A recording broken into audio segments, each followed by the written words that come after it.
mengajarkan banyak bahasa pemrograman ke mahasiswa sama saja dengan tidak mengajarkannya sama sekali. Konsentrasi ke satu bahasa pemrograman, skill mahasiswanya meningkat, bisa lebih paham di mata kuliah yang lebih sulit. Ujungnya ketika mahasiswa ngerjakan skripsi, itu nggak contek-contekan sana-sini atau nggak nyari pihak ketiga yang ada di sekitar kampus tuh banyak tempat outsourcing untuk skripsi sama TA.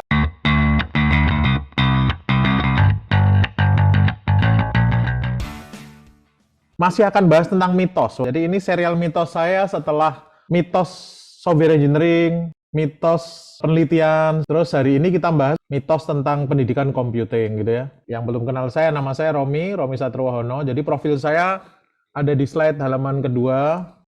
Tahun ini berarti umur saya sudah 47 ya Bapak sekalian ya. SMA saya di Taruna Nusantara di Magelang, saya angkatan pertama. Setelah lulus SMA saya ikut program beasiswa Pak Habibie, 10 tahun di Jepang saya, major saya di software engineering dan machine learning. Pulang ke Indonesia tahun 2004, setelah itu saya jadi PNS, jadi peneliti di LIPI. Nggak kuat saya, 3 tahun wis sebah kata orang Jawa ya, wis sudahlah cukup gitu ya. 2006-2007 saya keluar, terus mendirikan Brandmatics. Brandmatics itu sebenarnya versi formal dari ilmukomputer.com yang dulu sudah saya buat gitu ya. Ilmukomputer.com itu sebenarnya startup bisnis Bapak sekalian yang kita hidup dari Google AdSense. Jadi 2006-an lah saya mulai buat Brandmatics, training dan sertifikasi. Nah, kemudian saya di DSDM sendiri pelan-pelan, nanti saya ceritakan di belakang, ini termasuk yang 10 mitos juga yang saya singgung. Saya pakai hukumnya Doc Norman, hanya butuh 5.000 jam untuk mendidik anak-anak muda kita jadi pinter gitu ya. Dan ini saya buktikan lewat sistem pendidikan di Brandmatics. Kalau Bapak sekalian lihat listing di Brandmatics yang kelas 1H, 1D reguler itu ada nama-nama Mansur, Wahyu. Nah, itu dulu mulai saya didik di era-era 2007. Mereka masih umur 18 tahun gitu ya. Terus kemudian saya sekolahkan mereka sudah pada selesai S2 semua sih, kebanyakan yang senior-senior. Dari sana kemudian perusahaan saya spin off, mereka saya kasih saham. Makanya lahirlah Brandevs. Kemudian project-project kita pakai nama itu. Terus Brandmatics saya spin-off lagi. Nggak hanya training dan sertifikasi, tapi kita akan bikin teaching factory. Saya masih advisory board di UGM. Saya masih reviewer di banyak jurnal Scopus Index. Yang Elsevier ada IST, JSS, ESWA, Expert System with Application, Information System saya pernah 1-2 kali. Springer ada Software Quality Journal, Software Practice and Experience. Beberapa ide saya hasil penelitian, nanti saya ceritakan juga di belakang. Saya kemas dalam bentuk framework yang kemudian saya mendapatkan industrial justification karena coba kita kemas dalam bentuk produk, dalam bentuk framework IDEA. Ini yang jadi metodologi kita yang kita pakai untuk bangun AI di berbagai tempat selama 12 tahun terakhir ini.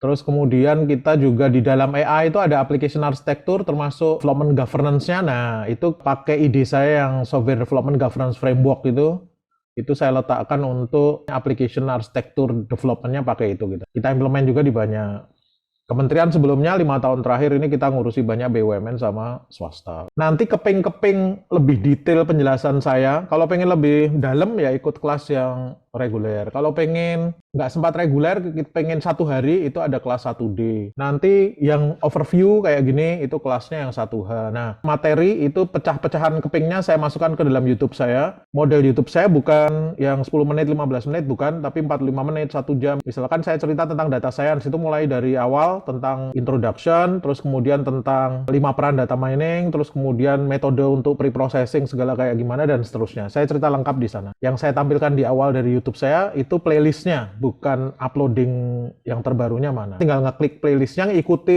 dari atas itu sudah saya urutkan. Jadi saya buat data science, playlistnya, technopreneurship. Kalau untuk yang kita bahas kayak hari ini itu biasanya saya masukkan kedua ya, kalau nggak technopreneurship ke riset metodologi. Kemudian yang AI itu lengkap ada di enterprise architecture, yang software engineering di sana, yang lagi ambil S2 atau S3, pengen lulus agak cepat, pengen publikasi dengan mudah, itu masuk ke riset metodologi gitu ya. Nanti listingnya ada di sana, ikuti dari awal aja sudah saya bahas pelan-pelan di sana. Jadi biasanya, Pak, saya kesulitan tentang data mining. Nah, lihat aja di data science. Nanti di sana sudah clear. Seperti serial sebelumnya, mitos itu kalau Indonesia nyebutnya mitos, bahasa Inggris myth. Mitos itu dari Yunani kalau kita berarti ya. Cerita dari bapak-bapak kita, cerita dari guru-guru kita yang sudah sejak lama kita ikuti, kayaknya benar, ternyata enggak. Kayaknya benar nih, tapi ternyata bukan kayak gini nih yang benar nih. Lah, kenapa kok guru kita juga ngajarin seperti itu? Ya dia dapatnya juga seperti itu. Makanya itu gunanya kita ngupdate ilmu, bahkan buku teks saja setiap 3 tahun sekali diupdate sama penulisnya gitu ya, karena memang faktornya ada banyak hal. Nanti kalau di yang ikut kelas sistem analisa dan desain saya ajarkan kenapa kok Alan Dennis tuh di tahun 2012 masih ngajarkan function point, tapi di 2016 buku teksnya yang edisi keempat nggak ada lagi function point gitu ya. Pakainya use case point ya, soalnya yang dipakai di industri sekarang use case point gitu ya, function point nggak dipakai lagi. Seperti itulah Pak. Setelah mitos software engineering, mitos penelitian, mitos pendidikan, ini hari ini kita akan bahas 10 mitos yang jadi penyebab kegagalan pendidikan, khususnya pendidikan komputer di Indonesia itu seperti apa gitu ya. Jadi ketika nanti nerusin S2 juga atau S3 jadi sulit gitu ya, publikasi juga nggak dapat gitu kan. Tapi di satu sisi, kenapa ya Pak ya banyak banget, saya ada email masuk sering hampir tiap minggu.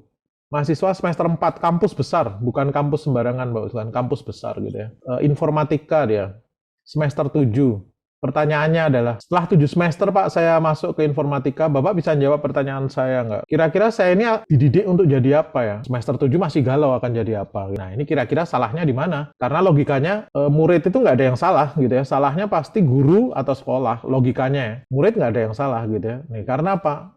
Anekdot dalam dunia yang nanti saya masukkan juga ya Pak Usman ya. Bayi itu terlahir pintar, tapi masuk sekolah SD kok jadi goblok ketika bayi ini kemudian berumur 6 tahun masuk SD, tiba-tiba di rankingnya jadi ranking 35 dari 35 anak. Dianggapnya ini bodoh kan gitu kan. Nih, berarti ada yang aneh nih, wong bayi terlahir pintar kok gitu kan. Berarti siapa yang salah nih? Kalau nggak orang tuanya gitu ya, nggak mungkin bayi ini salah kok gitu ya. Kalau nggak orang tuanya, ya sekolahnya atau kampusnya, dosennya atau penyelenggaranya yang nggak bisa nyusun ngajarkan dengan baik. Simpelnya seperti itu. Nah, kira-kira 10 mitos ini yang selama ini ada di kepala kita, yang kita anggap benar, ternyata enggak. Kita mulai dari mitos pertama nih. Semakin banyak mata kuliah dan SKS, mahasiswa akan semakin pintar nih.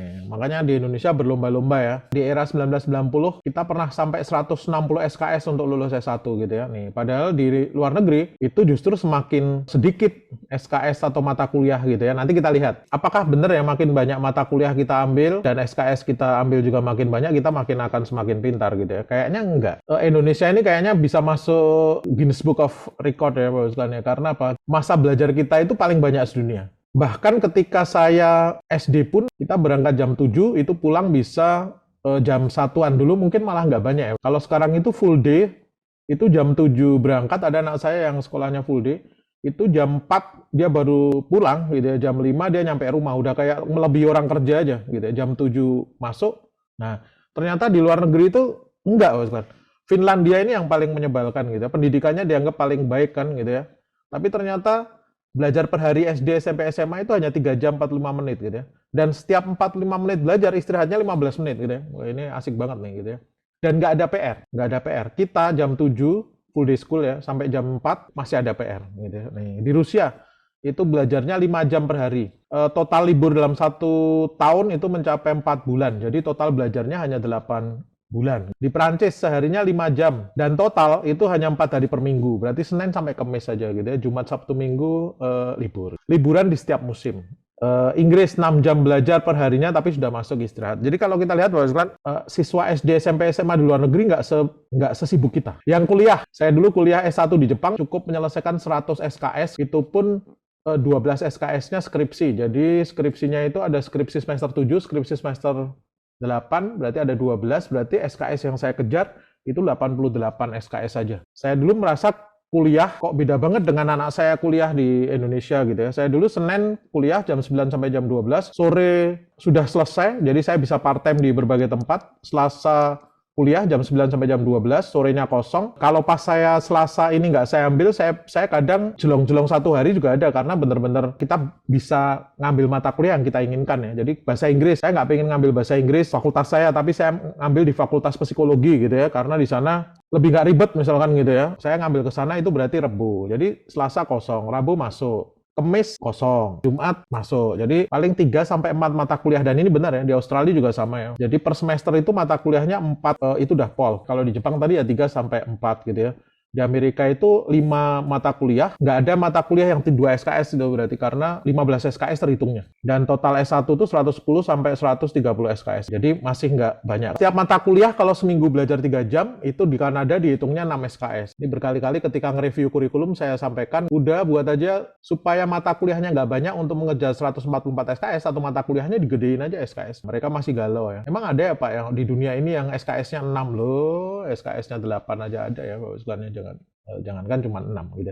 Dan total pertemuan itu nggak sampai 15, hanya 13. Kayak di Jepang itu Bapak sekalian kita bisa selesaikan dalam 3 tahun. Jadi ketika saya semester 1 dan 2, tingkat 1 itu setahun itu yang semester 3 dan 4 itu bisa saya ambil semester 1 dan 2 asal nggak bentrok ya. Jadi ketika saya tingkat 2, saya bisa ngambil semester tingkat 3 dan tingkat 4. Jadi tingkat 3 itu saya kosongkan dulu, full kosong. Itu saya setahun itu saya nggak ada di kampus. Saya kerja di part-time di Activision, di Slumberjee, dan seterusnya. Di IBM Jepang saya juga pernah gitu ya. Nih, jadi tahun benar-benar kosong itu bisa. Baru kemudian semester 7 saya masuk lab, karena wajib masuk lab. Mulai masuk kampus lagi ya semester 7 dan 8 itu gitu ya. Nih, dan itu memungkinkan. Kemungkinan itu nanti program kampus merdekanya Mas Nadiem itu lebih dekatnya ke situ ya. Cuman itu diformalkan, keluar itu boleh pengganti kredit. Cuman ini kalau mau jujur belum jalan dengan baik ya. Merdeka Belajar kampus merdekanya masih kayak mata kuliah biasa. Cuman diajarkan di tempat lain gitu ya. Kan harusnya dia magang, internship. Dosen dan mahasiswa kebanjiran mata kuliah, akhirnya nggak fokus nih. Kita pengen memperbaiki sistem pendidikan computing yang ada di Indonesia gitu ya, kurangi jumlah mata kuliah supaya mahasiswa lebih fokus dan dalam memahami materi. Yang bisa kita lakukan sebenarnya mereform SNPT ya. Sekarang yang baru SNPT Permendikbud nomor 3 tahun 2020 tentang Standar Nasional Pendidikan Tinggi. Cuman memang nggak ada perubahan, masih 144 SKS untuk lulus S1 gitu ya. Atau kalau kita nggak mau ngubah ini lama Pak, prosesnya. Yang bisa kita lakukan di kampus. Desain kurikulum dengan mengurangi mata kuliah dan meningkatkan jumlah SKS pada setiap mata kuliah. Ini nanti kalau Bapak sekalian melihat beberapa review saya kemarin atau pas ngundang saya nge-review prodi Bapak Ibu sekalian, ini yang saya anjurkan. Mata kuliah database manajemen sistem misalkan jangan dikasih 2 SKS gitu ya, kasih saja 4 SKS, kalau perlu 4 SKS teori, 2 SKS praktek gitu ya, misalkan ya. Jadi totalnya itu sebenarnya 6 SKS. Mata kuliah sistem operasi sama. Kasih 4 SKS teori, 2 SKS-nya praktek, misalkan seperti itu. Dengan itu, mata kuliahnya nggak akan banyak. Keluhan anak saya sekarang ketika saya cerita tentang betapa nyamannya kuliah di luar negeri gitu ya, mereka ngomong, aku nggak bisa, mereka nggak bisa gitu ya. Soalnya pagi aku mata kuliah ini, mata saya lihat bertumpuk-tumpuk ya. Dalam satu semester itu 7 mata kuliah, itu kan berarti kan penat banget ya. Padahal kalau kita ikuti SNPT itu sebenarnya 1 SKS 1 jampel itu 50 menit, itu sebenarnya total belajar yang mandirinya bisa sampai 2 kalinya. Jadi kalau kita belajar 3 SKS, 50 atau 45 kali 3, itu sebenarnya Bapak sekalian ada jam lain yang kita harus belajar mandiri gitu sebenarnya. Kurangi pembelajaran kognitif dan psikomotorik yang sifatnya ngapal gitu ya, perbanyak pendidikan afektif. Pendidikan afektif itu bukan berarti, atau sikap, itu bukan berarti terus kemudian dikasih mata kuliah karakter. Ini yang agak menyebalkan di Indonesia. Ketika menterinya teriak-teriak, kita harus perkuat pendidikan karakter. Ketika rapat di bawah, saya diundang, apa ide mereka? Kita buat mata kuliah karakter loh, ini kesalahannya. Jadi afektif itu tidak dibentuk dari mata kuliah yang namanya mata kuliah afektif, enggak. Tapi ya dari penilaian terhadap sikap mahasiswa ngerjakan tugas, kedatangannya dia. Jadi sebenarnya absensi di kelas itu untuk pengganti afektif gitu ya. Aktivitas diskusi di kelas itu sebenarnya nilai untuk pengganti afektif gitu ya. Bukan kita buat mata kuliah baru tentang sikap atau karakter gitu ya, nggak diperlukan gitu ya. Terus kemudian disuruh ngapalin, sabar adalah sebuah sikap yang nggak akan dapat gitu ya. Mitos pertama ya, semakin banyak mata kuliah kita ambil itu kita semakin pinter, itu mitos gitu ya. Justru semakin sedikit, semakin fokus kita belajar, itu kita makin bisa survive. Mitos kedua, sarjana komputer itu semester 1 belajar C, semester 2 belajar PHP, semester 3 belajar Java, semester 4 nanti belajar Python. Itu kira-kira kalau sudah lulus bisanya apa nih? Bisanya bahasa Jawa, kromo inggil itu nanti. Ketika saya ajak untuk, yuk kebijakan satu bahasa pemrograman, itu dosen-dosen pada komplain. Loh nanti di Jobstreet, JobsDB itu kan banyak mas, ada yang minta bahasa C, minta loh. Semua yang ada di JobsDB itu bukan berarti kita ikuti semuanya, terus mahasiswa kita kasih mata kuliah, karena apa? Mengajarkan banyak bahasa pemrograman ke mahasiswa itu sama aja dengan tidak mengajarkannya sama sekali. Jadi misalkan nih, semester 1 Bapak sekalian belajar bahasa Inggris, semester 2 bahasa Perancis, semester 3 bahasa Cina, semester 4 bahasa Jepang. Kira-kira bisanya bahasa apa? Ya nggak bisa ngomong malahan kan gitu ya. nih malah nggak dapat sama sekali gitu ya nih. Makanya kalau kayak saya dulu Bapak sekalian di Saitama University itu wajib bahasa C mulai dari semester 1, 2, 3, 4, 5. Semester 6 itu baru kemudian kita mulai belajar karena ada semester 7 itu tentang machine learning atau data mining atau AI ya dulu Bapak sekalian ya. Itu diajarkan prolog di semester era saya soalnya gitu ya, semester 6 kalau nggak salah. Tapi selama 1, 2, 3, 4, 5 itu saya harus pegang C, harus matang, nulis baris code 5000 itu harus tetap bisa senyum. Kalau mahasiswa sekarang disuruh coding 5 baris code, errornya 20, itu sudah cemberut banget. Jadi kalau kita lihat benang merah orang belajar komputer, khususnya software engineering, develop software itu kayak gini. Semester 1 dan 2 itu kita belajar pemrograman dasar, pemrograman lanjut. Nama mata kuliah yang benar itu Bapak sekalian pemrograman. Dasar dan lanjut paling kalau mau dibuat dua ya. Di Indonesia itu lucu tuh. Algoritma dan pemrograman. Algoritma itu sudah bikin puisi Bapak sekalian. Kalau pemrograman itu belajar sintaks sama grammarnya sebenarnya gitu. Makanya temennya algoritma itu bukan pemrograman, bukan. Temennya algoritma itu struktur data. Makanya nama mata kuliah buku teksnya kan algoritma and data structure gitu ya, bukan algoritma and programming. Di Indonesia algoritma dan pemrograman agak aneh nih. Jadi semester 1 dan 2 itu kita diajarkan tentang how to create code sebenarnya. Gimana cara membuat kode. Jadi ada penggunaan dasar, penggunaan lanjut, algoritma struktur data. Itu sebenarnya algoritma struktur data itu sudah mulai kita buat puisi gitu ya. Sudah mulai membuat puisi. Tapi belajar ngomongnya, sintaks sama grammarnya itu pemrograman dasar, pemrograman lanjut itu gitu ya. Nah, kalau orang sastra Inggris itu belajar bahasa Inggris dasar, bahasa Inggris lanjut.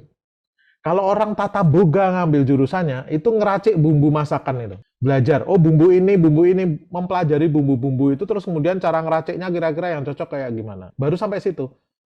Semester 4, semester 5, itu ada mata kuliah Systems Analysis and Design, Software Engineering. Itu kita belajar how to develop software. Bukan lagi how to code, bukan, tapi how to develop software. Itu kalau orang sastra Inggris belajar buat esai, puisi, atau artikel. Kalau orang tata boga tadi, gimana membuat masakan yang sesuai dengan segmen pelanggan kita. Misalkan, saya akan jualan kopi tubruk di tengah sekolah dan universitas gitu ya. Pasar saya mahasiswa dan murid-murid SMA. Itu pasti nggak laku kalau saya buatnya kopi tubruk, apalagi pakai robusta. Ini termasuk sudah mulai kayak saya membuat software yang dibutuhkan gitu ya. Bahwa syarat sebuah software itu adalah satu, sesuai kebutuhan, ada benefitnya. Itu kita belajarkan di software engineering. Tapi nggak diajarkan di pemrograman dasar tadi loh. Semester 1, 2 how to create code, semester 4, 5 how to develop software. Nanti semester 7 atau 8 how to manage software. Software sudah berhasil kita buat nih. Ternyata software ini saya pengen kelola. Kalau ada updatingnya kayak gimana, sesuai dengan visi misi organisasi atau enggak.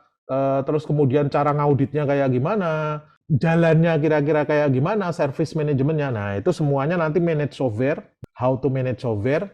Mata kuliahnya makanya ada enterprise architecture gitu ya, IT governance, IT service management gitu ya. Kalau orang sastra Inggris belajar pengelolaan penerbitan buku misalkan gitu ya. Setelah artikel-artikel tadi berhasil saya susun, saya bisa nyusun buku gitu ya. Nah, saya mulai mikir gimana buku ini saya terbitkan gitu ya. Kalau orang tata boga itu belajar mengelola restoran. Ini kira-kira cerita indah tentang software engineering itu seperti ini ya Pak Islan ya. Sekaligus saya jelaskan analogi untuk yang di prodi yang lain kira-kira seperti itu. Solusi pendidikan computing di Indonesia, satu, jangan ajarkan banyak bahasa pemrograman. Ajarkan satu bahasa pemrograman sampai semester 5 mahir. Terus kemudian pemilihan ini kalau ada teman-teman ULM yang ilmu komputer ya, Banjarbaru saya bantu untuk review kurikulumnya termasuk mengikuti gaya ini Bapak sekalian gitu ya. Sekarang menikmati setelah 3-4 tahun menikmati bahwa mahasiswa nggak contek-contekan lagi gitu ya. Nih, sebelum menetapkan satu bahasa pemrograman, diskusi dulu, lihat pasar, desain pilih profil lulusannya mau dibuat kayak gimana nanti gitu ya Bapak sekalian ya. Ketersediaan buku teks biar nyambung semuanya. Nah, ini butuh keikhlasan dosen gitu ya. Misalkan Bu Prima sudah terlanjur pinter bahasa sih gitu ya. Tiba-tiba ini kebijakan kampus kok pakai bahasa Java gitu ya. Berarti harus belajar lagi dan seterusnya. Tapi kalau kita coding yang satu family itu sebenarnya nggak terlalu sulit sih Bapak Ibu gitu ya. Meskipun paradigmanya berbeda ya. Kayak C pindah ke C++ atau Java itu sebenarnya nggak terlalu signifikan berpengaruh gitu ya. gitu kan. Apalagi kita sudah lama bermain C atau Java, harus ngurus PHP, itu nggak akan pindahnya, nggak akan eh, apa namanya, culture shock-nya nggak akan tinggi. Karena apa? Java itu strong key type gitu ya, PHP-nya nggak strong key type, lebih rumit Java daripada PHP kan gitu ya. Nih. Jadi butuh ikhlas dosennya untuk nerima keputusan. Nah, masukkan tugas coding ke berbagai mata kuliah. Jadi ketika saya dulu belajar bahasa Inggris untuk komputer gitu bahasanya di semester 1, itu ada tugas coding juga, membuat mesin translasi dari Jepang ke Inggris, bayangkan ya. Padahal mata kuliahnya sastra Inggris gitu ya. Makanya dulu sastra Inggris itu orang-orang komputer nggak banyak ngambil sastra Inggris gitu ya. Orang komputer nggak pada ngambil bahasa Inggris komputer di jurusan saya. Pada ngambilnya ke pendidikan sama psikologi gitu ya. Teman-teman saya itu gitu ya. Karena apa? Ya di sana lebih banyak perempuan gitu kan. Mahasiswa-mahasiswanya lebih banyak. Yang di komputer itu dari 70 orang kan cuma 3 ya sebenarnya. Lebih nyaman di psikologi sama pendidikan kali gitu ya. Dan nggak ada tugas coding di sana gitu ya. Tapi kalau yang di komputer ada tugas coding juga. Mata kuliah fisika kuantum ada coding juga dan pakai bahasa yang tadi sudah kita tetapkan gitu. Nih. Jadi desain kurikulum supaya mahasiswa tetap menguasai skill coding meskipun dalam kondisi suka maupun tidak suka. Nah, ini yang sering saya ceritakan Bapak Ibu. Saya punya sahabat masuk ke Saitama University semester 1, duduknya di ujung. Saya juga heran ini anak kenapa gitu ya di paling belakang, terus kemudian saya sapa. Saya orang asing Bapak Ibu, makanya saya nyari teman yang nggak terlalu ramai gitu ya. Saya cari yang pendiam gitu ya. Saya tanya, masuk kampus kan orang berbunga-bunga, ini kenapa kamu diam gitu? Jawabannya bagus kan. Saya tuh pengennya sebenarnya masuknya ke pendidikan guru TK. Di Saitama University itu termasuk yang bagus ya, ya, Fakultas Pendidikan yang khususnya prodi pendidikan guru TK. Nah, ketika saya nulis kayak kita mau UMPTN itu kan gitu ya, SNPTN atau SBMPTN, kita nulis nomor prodi. Itu nomor prodi dia itu salah tulis. Kayaknya perbedaannya 7 sama 1 gitu ya. Computer Science itu 7, yang Fakultas Pendidikan itu 1 kan. Nah, dia itu salah nulis. Masuknya malah komputer ya, karena manusia cerdas dia keterima kan gitu ya. Tapi keterimanya komputer, makanya dia shock. Gitu. Cuman di Jepang itu biasanya dia nggak akan tahun berikutnya ngambil lagi gitu, nggak Bos. Dia nikmati aja perjuangan di situ gitu ya. Nah, di setiap tugas coding, karena selalu ada coding di setiap mata kuliah gitu ya, apa yang dia lakukan? Nyontek. Seringnya nyontek saya, ada lagi nyontek ke teman saya yang lain dan seterusnya gitu ya. Sampai 2 tahun, semester 4, semester 5, saya ngambil mata kuliah agak sedikit berbeda kebetulan dengan dia gitu ya. Dia ngambilnya nggak terlalu banyak. Saya nggak ketemu dia lagi ya Bapak Ibu ya, selama 1 semester. Kemudian semester 6 saya ketemu dia. Saya tanya, kamu gimana cara ngerjakan tugasnya? Kan biasanya datang ke tempat saya bawa makanan, saya bilang gitu. Ini saya kangen nih, nggak ada lagi yang bawa makanan. Kata dia gini Bapak Ibu. Kan itu 4 semester ya, aku nyontek kamu ya, Romikung kata dia gitu ya. Waktu itu kita ada tugas, terus kamu pas nggak ada gitu ya, kamu pas pergi kemana. Saya shock juga itu gitu ya, nggak ada tempat untuk nyontek kata dia gitu ya. Nah, saya kemudian coba ngerjakan. Selama 4 semester, di setiap mata kuliah ada tugas coding, itu saya ternyata jadi hafal. Ternyata ketika saya agak mikir sedikit, nggak perlu mikir dalam-dalam nih. Yang selama ini saya kopas-kopas itu, sekarang ternyata saya bisa hafal. Nih lihat ya Bapak ya.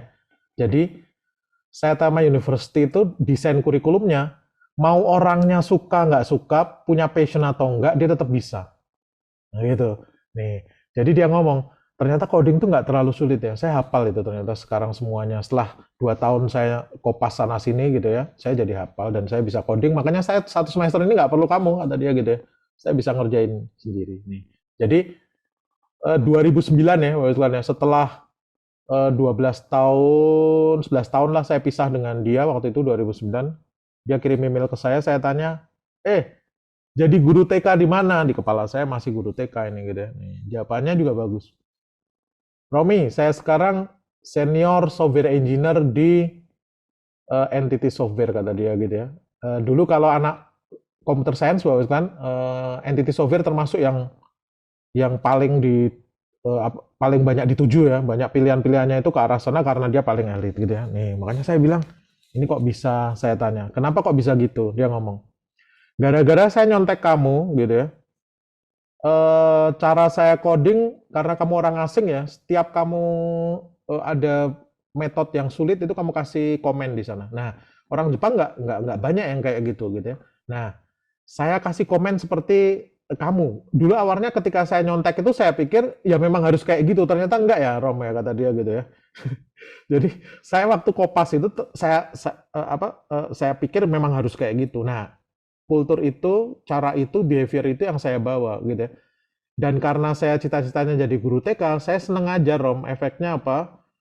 Coding saya paling bersih, saya ngajarin orang juga mudah. Akhirnya jadi saya cepat karir saya. Lihat ya, dia nggak jadi lagi guru TK. Mekanisme kurikulum itu menjadikan dia akhirnya punya passion di dunia komputer. Ini yang tadi saya sampaikan. Mengajarkan banyak bahasa pemrograman ke mahasiswa sama saja dengan tidak mengajarkannya sama sekali. Konsentrasi ke satu bahasa pemrograman, skill mahasiswanya meningkat, bisa lebih paham di mata kuliah yang lebih sulit. Ujungnya ketika mahasiswa ngerjakan skripsi, itu nggak contek-contekan sana-sini, atau nggak nyari pihak ketiga yang ada di sekitar kampus tuh banyak tempat outsourcing untuk skripsi sama TA. Akan membantu kalau mahasiswanya bagus, mahasiswanya akan jadi dosen, dosennya juga akhirnya bisa coding gitu ya. Kalau mau jujur sekarang, kenapa kok mahasiswa kita nggak bisa coding ketika dosennya komplain gitu ya, tanya ke saya ngomong, soalnya dosennya juga nggak bisa coding kan gitu ya, kalau mau jujur ya.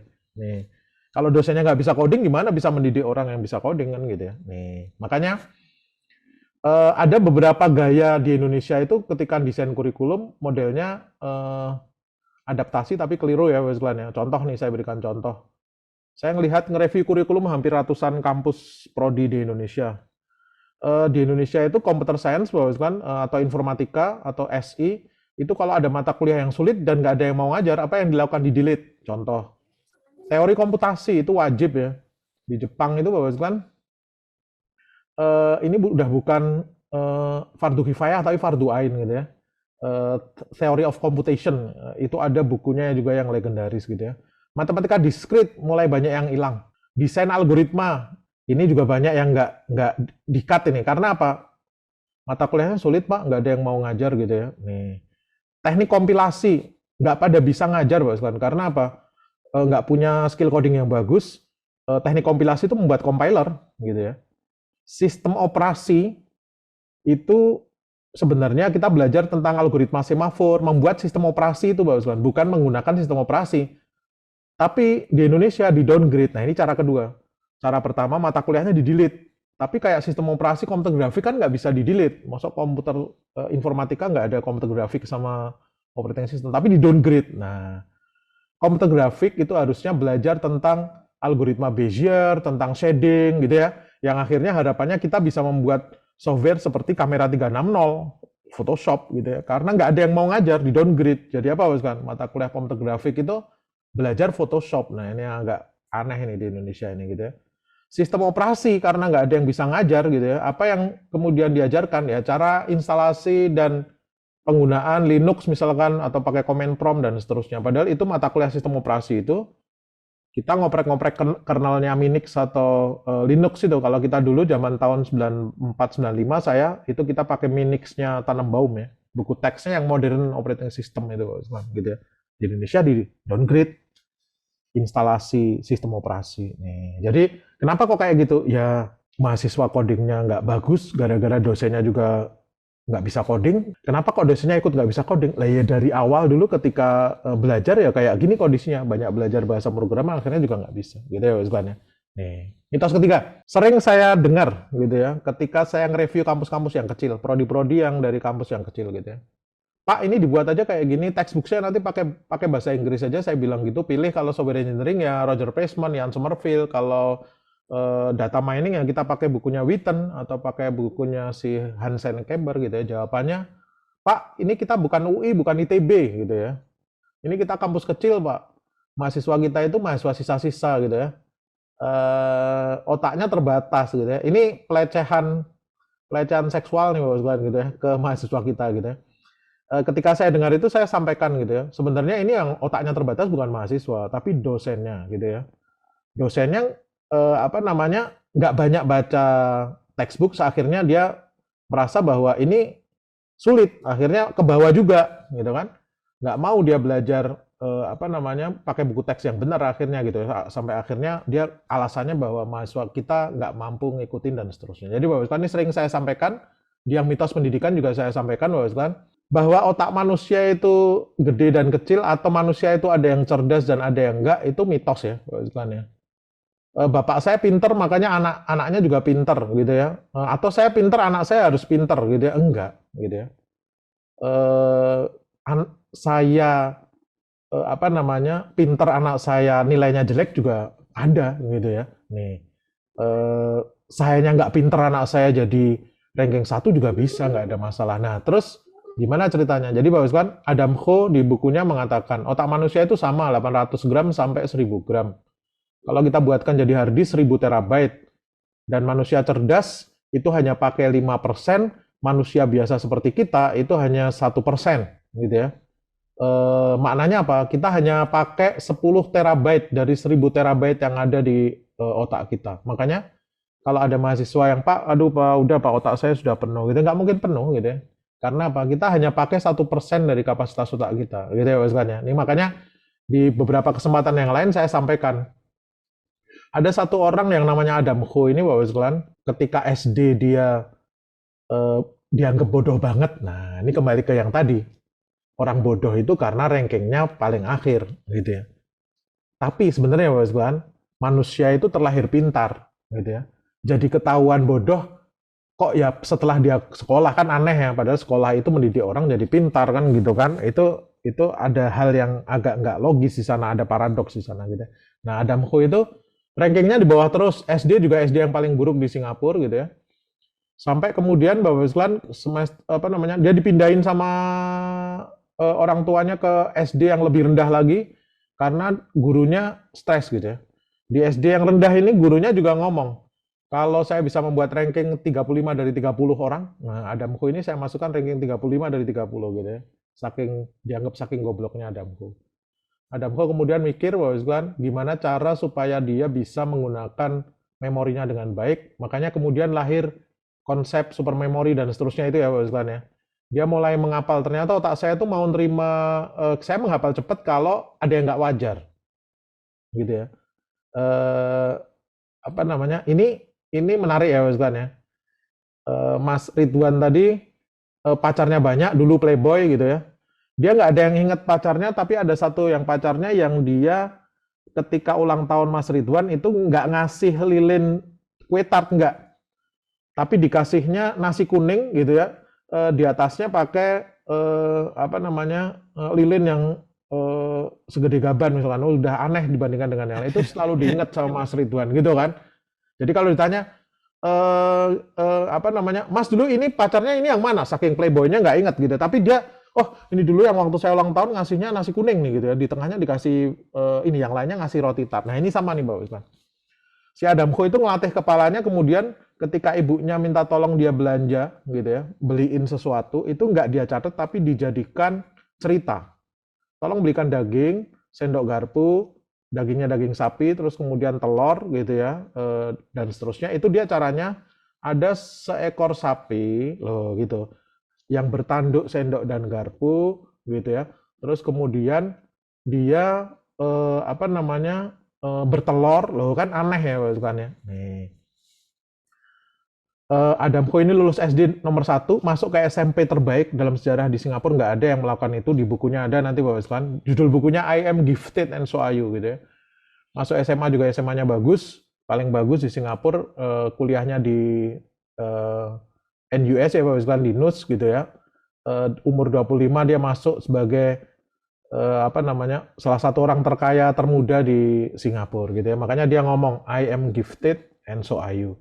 Nah, gimana caranya? Temukan cara supaya kita bisa mendefragmentasi otak kita dengan baik. Kalau hard disk laptop kita lambat, Bapak Ibu sekalian, adik-adik sekalian, itu gara-gara Mas Ridwan tadi nyimpen file-file MP3 sama 3GP-nya itu terlalu banyak, di-delete,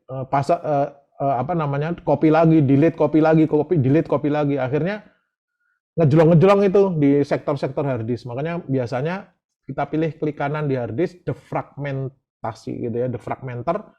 Terus itu kita bisa tarik yang ujung-ujung itu, kita masukkan ke sini, kita pindahin ke depan. Makanya benar kata orang tua kita ketika ngasih nasihat ke kita, supaya pinter, tolong diulang-ulang ya Le. Nah, diulang-ulang itu Bapak sekalian, Yang tadi terlempar jauh tadi kita tarik supaya dekat dengan apa namanya yang satunya di depannya tadi gitu ya. Kalau orang artificial intelligence nyebutnya algoritma ini jadi cerdas lebih akurat kalau neuron-neuronnya banyak tersambung-sambung. Nah, jadilah kemudian neural network gitu ya Pak Wislan ya. Yang kalau kita kasih layernya banyak, neuron size-nya gede gitu ya. Kalau di era sekarang kita nyebutnya deep learning itu gitu ya. Jadi bisa makin pintar. Otak kita itu kalau kita tarik dalam bentuk apa namanya? Benang bumi sampai bulan 25 bolak-balik gitu ya. Nih. Ketika ada dosen lagi jelaskan kalau kita nggak konsen. Nah, jadi salah satu kemudian yang disebut kita itu bodoh dan enggak itu bukan daya tangkap. Daya tangkapnya semuanya sama, tapi daya keluarnya beda. Nangkep semua. Tapi yang ditangkap itu kalau anak yang nggak konsen tadi dia simpan bukan misalkan saya di kota wisata nih Bapak Ibu sekalian gitu ya, tinggalnya. Nah, saya pas dapat penjelasan itu nggak saya simpan di wilayah Gunung Putri sini, tapi saya simpannya di Semarang sana, gitu ya, di Jatengaleh sana, gitu ya. Itu masih lumayan. Ada yang ketendang ke bulan. Efeknya apa? Saya searchingnya lambat. Nah, orang yang disebut bodoh itu sebenarnya karena dia nggak mendefragmentasi otaknya, gitu ya, tersimpan. Tapi dia proses information retrieval-nya di kepalanya jadi agak lambat. Nih, makanya sekali lagi, Pak Ustaz.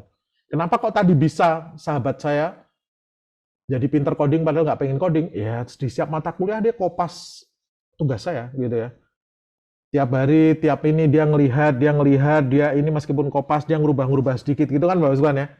Akhirnya dia kayak belajar aja, kayak deket-deketkan yang sudah jauh tadi dia lemparkan ke dekat. Nih, itu dia, Mbak Usman.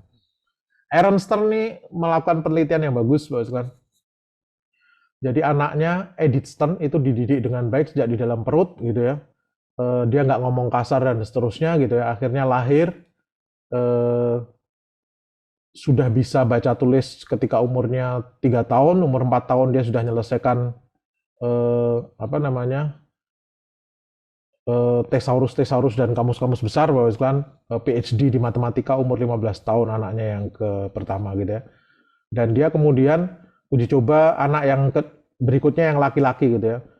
Dia seenaknya nggak diurusi, akhirnya ya nggak jadi orang pintar juga. Makanya dia kemudian mengatakan jenius itu tidak dilahirkan, jenius itu diciptakan.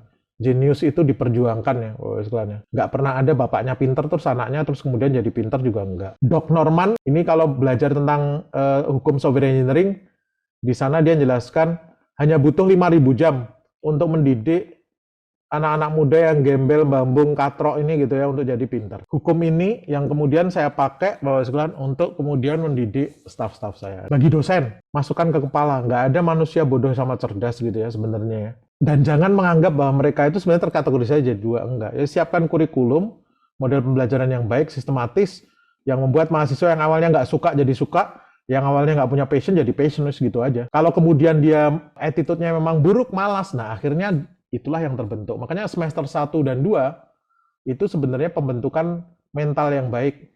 Nggak usah bertubi-tubi kita kejar secara kognitif sama psikomotorik, enggak. Tapi secara afektif aja. Nggak ada manusia bodoh, kecerdasan itu diperjuangkan bukan dilahirkan.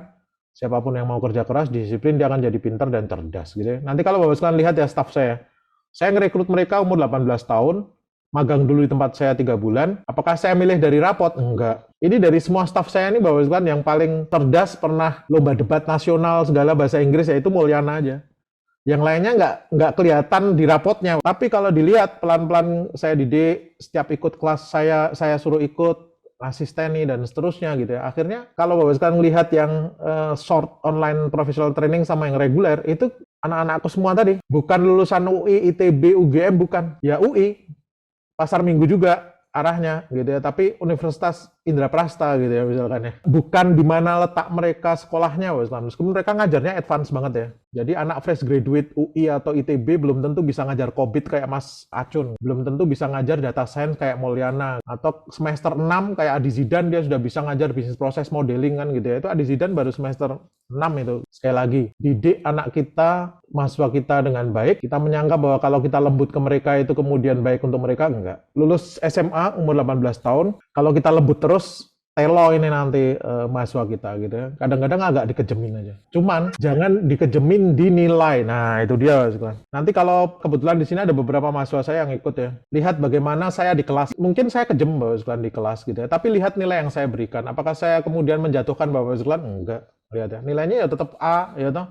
Bahkan ada kelas yang saya kasih 2 nilai aja, A sama E aja udah. Karena apa? Ya sebenarnya jenengan semua kan sudah berjuang. Kalau ada yang misalkan laporannya nggak bagus tiap minggunya, yang kadang-kadang pas lengah, istrinya pas komplain gitu ya, pas dia ngerjain tugas gitu ya, terus kemudian presnya nggak baik, ya tak seneni kan gitu ya. Tapi apakah kemudian saya dendam, oh ini teloy kita kayak ini lecing? Enggak. Kejem diproses, didik mereka dengan baik, tapi jangan kemudian menjatuhkan mereka di nilai. Ini gaya Jepang juga Pak Usman. Saya mahasiswa dari luar negeri, dari Indonesia, datang ke sana, 1 tahun kita belajar bahasa Jepang itu paling hanya 1000 kanji ya. Itu kalau level orang Jepang kayak lulusan SD. Padahal saya harus mengikuti kayak lulusan SMA kan, kuliah kan. Makanya saya beberapa kali, Prof saya bisa nggak dapat yang bahasa Inggris dulu supaya saya bisa ngikutin gitu di era-era awal gitu. Cuman ketika saya ada loss-nya Pak gitu ya. Wah ini pas yang saya pelajari nggak keluar sama sekali kan gitu ya. Saya sudah pasti nggak lulus ini gitu ya. Tapi saya diluluskin dapat A gitu ya. Saya sempat komplain gitu ya. Saya perasaan nggak ini. Lah emang saya hanya nilai dari akhir itu aja.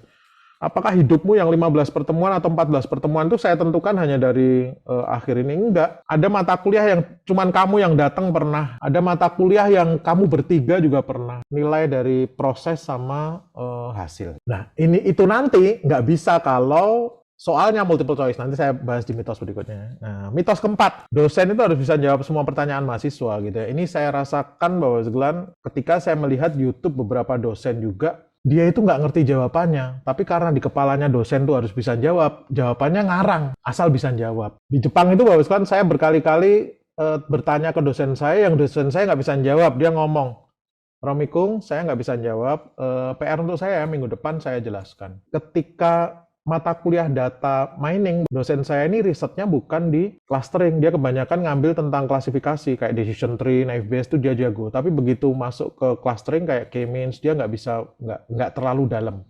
Dia bisa jawab, jelasin dengan baik, tapi nggak terlalu dalam. Ketika saya tanya-tanya tentang Prof. K-medoid, saya tanya gitu. Saya jawab, bla ketika saya coba kok kayak gini, ini Rom, saya nggak memahami lebih dalam. Nanti minggu depan saya undang profesor tamu ya, sahabat saya yang risetnya di situ. Loh, lihat ya Pak Usman ya. Dia nggak masalah ngomong nggak bisa. Di Indonesia kayaknya dosen itu haram hukumnya ngomong nggak bisa ya. Ini ujung dari semua bidang ilmu yang warnanya hitam. Ini itu yang kita pelajari. SD, SMP, kita itu masih belajar semua hal. Dari bahasa Inggris, bahasa Indonesia, matematika, IPA gitu ya. Kalau di Semarang, Jawa Tengah, Mas Mursalim dapat isinan cecek-cecek mengisoriki, wah bahasa Jawa itu berarti gitu ya, bahasa Jawa pun masih dapat kan gitu ya. Nih, tapi SMA mulai nggak belajar semua, IPA, IPS. Gitu ya. Ini kita mulai ngecil.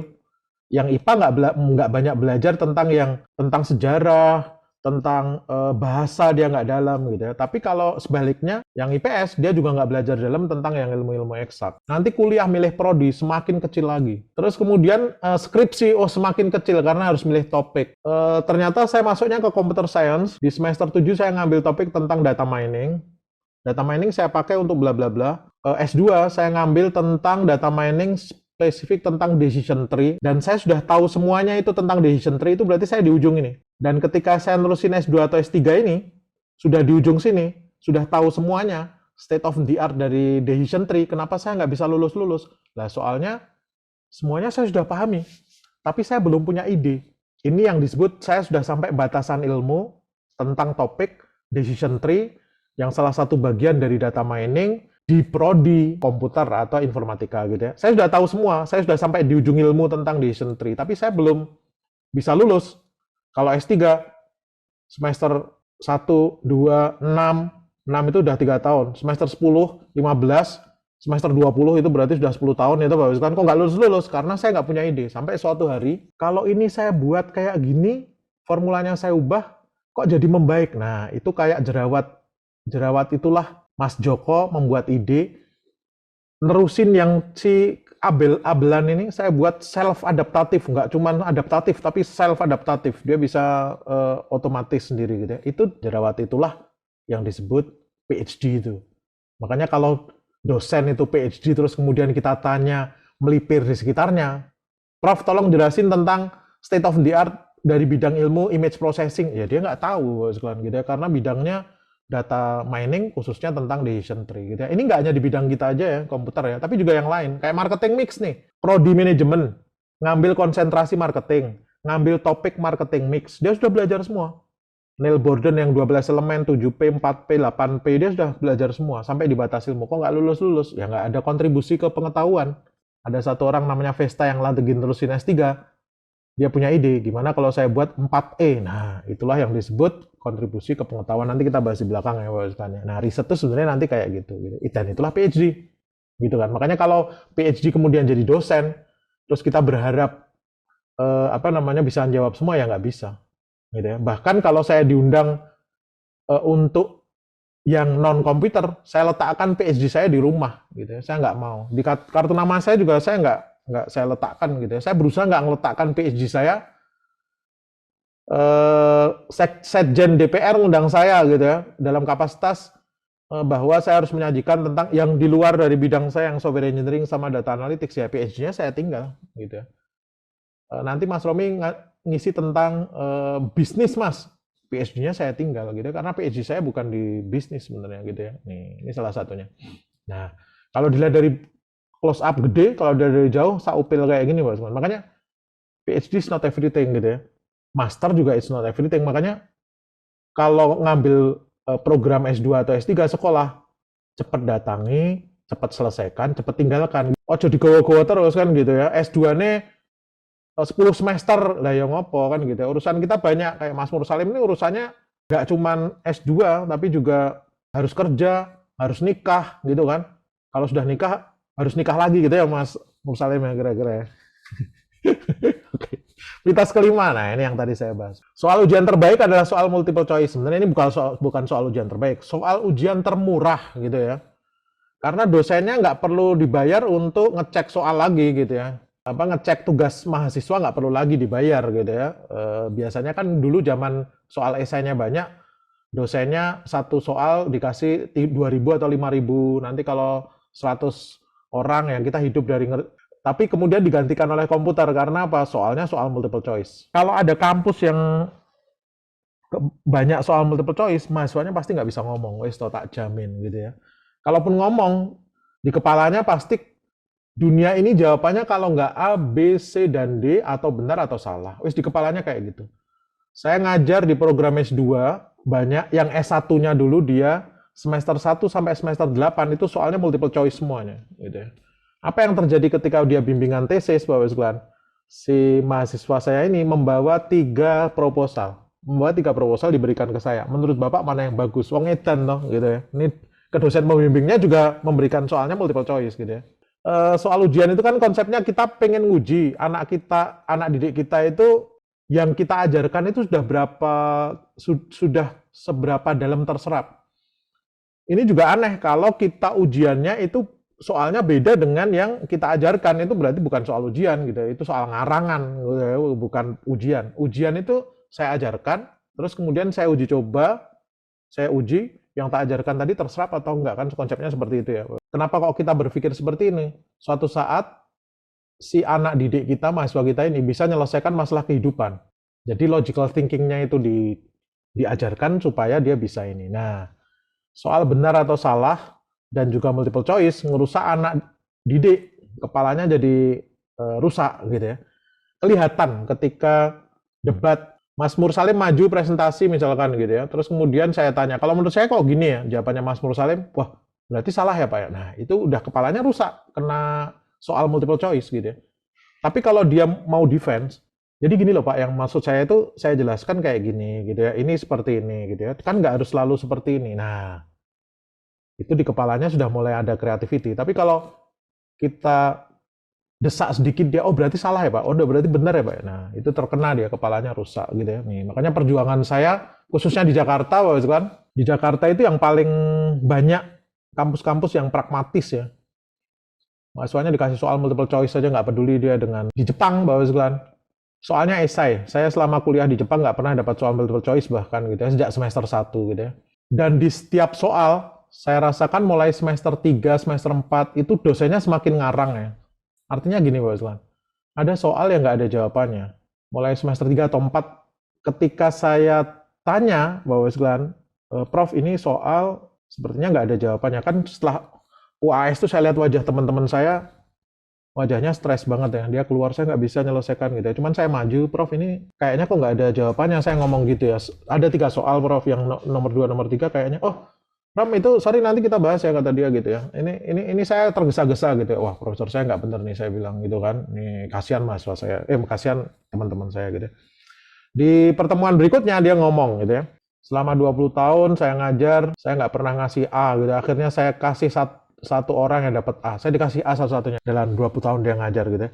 Dia ngomong gini, orang itu kalau nilainya C, kalau dia jawab soal yang salah gitu ya maksudnya. Wong soal nggak ada jawabannya, kenapa lu jawab gitu ya gampangnya. Itu goblok banget.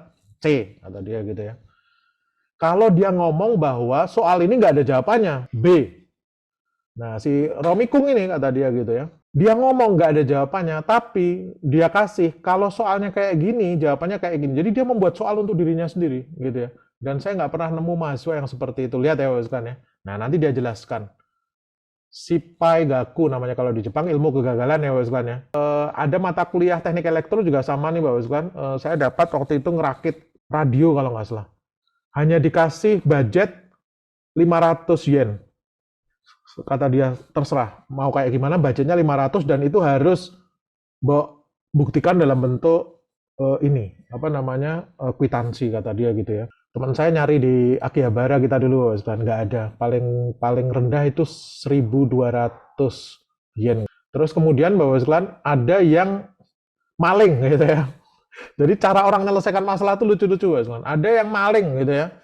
Jadi pada saat di sana terus komponennya dia maling gitu ada gitu ya. Kalau saya waktu itu saya juga bingung Bapak, ini gimana caranya. Terus kemudian saya ngomong, saya jujur ke dia gitu ya, saya harus menyelesaikan soal ini dalam 500 yen. Kata dia nggak bisa, kecuali kamu mau, ini ada barang saya rusak. Tapi nggak semua rusak, kata dia gitu. Nama kamu siapa? Oh, nama saya Romi gitu ya. Nah, kamu mau nggak bantu saya? Kamu part time di tempat saya. Nanti sambil saya kasih ini, komponen itu bisa kamu lepas dari yang itu tuh. Itu tuh ada, itu saya kasih kamu gratis gitu ya. Atau nggak apa-apa saya buatkan kwitansi, karena komponennya second, jadi saya hitungnya second kan gitu. Dan kamu nggak perlu bayar karena apa? Kamu part time di tempat saya kata dia gitu ya Mas. Jadi akhirnya saya lakukan itu, saya nggak sampai 1 minggu kok. Saya hanya datang Senin sama Jumat kalau nggak salah. Cuma 3 atau 4 hari saya datang karena toh setiap weekend juga saya ke Akihabara kan Mas gitu ya. Nah akhirnya saya bisa selesaikan. Nah itu nanti dibahas di kelas. Teman saya ngaku saya maling. Ada saya ngajak ngedit anaknya yang punya toko elektronik, gua asik-asik itu Bapak kalau diskusi. Nah, itu yang disebut Shipai Gaku nanti, ilmu kegagalan. Jadi Bapak Ibu sekalian, moral of the story-nya. Persoalan di dunia ini nggak selalu ada jawabannya. Nah, kalau kita selalu buat soal yang ada jawabannya, anak-anak muda kita itu nyangka bahwa dunia ini selalu ada jawabannya, padahal enggak. Dan anak-anak muda kita itu salah satu kelemahannya verbal. Mereka nggak bisa menjelaskan kadang dengan bahasa sendiri. Gitu kan, kopas, hobinya itu karena apa? Ya, mereka terdidik oleh multiple choice, harus ngapalin definisi. Emang kita cowok apaan harus ngapalin definisi? Kalau mau ngapalin definisi, lihat Wikipedia aja kan gitu ya. Nih, makanya Bapak sekalian, gaya soal ujian di luar negeri kebanyakan soal esainya dominan. Kita menguraikan jawaban dengan kreativitas kita, alternatif solusi dari kita. Dan soal ujian itu bukan untuk menjatuhkan kita, gitu Bapak sekalian. Gitu ya. Karena apa? Cara menilai kita itu dari proses sama dari hasil. Kalau kita gagal di hasil akhir gitu, kita masih ada proses yang bisa dapat gitu ya. Jadi hampir nggak ada kita tiba-tiba dikasih B karena ini, kecuali kita jarang masuk, nah itu afektif gagal gitu ya. Nih, Shipai Gaku namanya. Buang soal multiple choice, tinggalkan hafalan yang nggak penting, hentikan merusak otak mahasiswa kita, biarkan anak didik kita menguraikan jawaban dengan kreativitas pengetahuan yang sudah kita ajarkan. Kalau perlu open book aja. Boleh buka buku, buka apapun. Cuman kita kasih warning aja. Kalau kita kopas, kalau dia kopas, kita kasih udah langsung gitu aja. Gitu ya. Karena nggak ada tempat untuk plagiarisme. Mahasiswa Indonesia itu bahkan S2 ya, itu tugas itu saya nggak perlu, saya belum ngecek, saya udah tahu mana yang kopas. Jadi kalau ada tugas, kayak kelasnya Mas Mursalim nih, misalkan ngerjakan semuanya tugas gitu ya. Sudah ngerjakan, saya kasih deadline hari ini, kemarin, hari ini masuk kelas, saya diam, wajah saya seram, saya ngomong. sayang banget nih, kalian masih ada yang kopas maling nih, gitu ya. Saya kasih waktu 3 hari untuk kalian minta maaf ke aku, saya bilang gitu ya. Kamu kumpulkan hasil yang mau kerjakan sendiri nggak kopas, saya bilang gitu. Sayang, padahal saya belum lihat, Bos. Jadi soalnya yang dikerjakan mahasiswa saya belum lihat, cuman saya kasih gertakan kayak gitu aja. Ada yang maling ini, saya bilang gitu ya. Apa yang terjadi? Dari 12 orang mahasiswa, itu 6 orang yang email saya. Mohon maaf Pak, saya maling. Loh, saya nggak perlu ngecek gitu ya. Saya nggak perlu ngecek, bahkan saya tahu mana yang maling. Jadi sekali lagi, tidak semua persoalan di dunia ini selalu ada jawabannya. Demikian juga dengan yang di kampus. Mitos ke-6, guru besar itu ngajarnya S2 sama S3 aja. Dan dosen itu ngajarnya teori, prakteknya asdos aja gitu sebenarnya. Kalau kita ngikutin SNPT ya, Standar Nasional Pendidikan Tinggi yang Permendikbud nomor 3 tahun 2020. Dosen tuh ngajarkan apa sih? Pertama sikap yang tadi ya. Taksonomi Bloom ya. Attitude atau sikap atau afektif gitu ya. Terus kemudian knowledge, pengetahuan, kognitif ini, sama psikomotorik itu keterampilan. Nah, balancing 3 hal ini yang sebenarnya akan diajarkan ke mahasiswa oleh si dosen. Nah, pertanyaannya Mas kan, pengetahuan tadi yang tengah itu apa aja? Oh, pengetahuan tuh yang ada di textbook itu, cetot-cetot. Enggak, Mas kan, enggak hanya itu. Lihat ya. Klasifikasi pengetahuan itu ada 3. 1, berdasarkan keluasan pengetahuannya, berdasarkan bentuknya, sama berdasarkan sumbernya. Jadi, yang berdasarkan sumber itu ada text sama eksplisit. Eksplisit itu yang ada di text itu yang ada di kepala kita, badan kita tersimpan dalam tubuh kita, eksplisit itu yang ada di buku teks. Pengetahuan ada juga yang bentuknya deklaratif, itu bentuknya hukum, teori, atau prosedural, proses. Dan ada yang luas, gede, ada yang spesifik. Nih, ada banyak bentuk pengetahuan. Jadi sekali lagi, Bos kan, ada yang bentuknya itu deklaratif. Deklaratif itu bentuknya hukum. Nah, ini kita nanti agak sedikit salah nih dengan tentang hukum ya. Nanti setelah ini saya jelaskan. Hipotesis, proposisi bentuknya. Ada juga yang prosedural. Cara melakukan. Ini bentuk pengetahuan ya tadi ya. Ini berdasarkan bentuk. Kita itu selama ini sering salah ngomongin teori. Lu cuman teori aja. Nah, ini agak beda nih, Bos, sebenarnya gitu ya. Nanti bisa lihat di bukunya Andres ya, Bos ya. Hukum itu observasi yang berulang. Itu namanya hukum.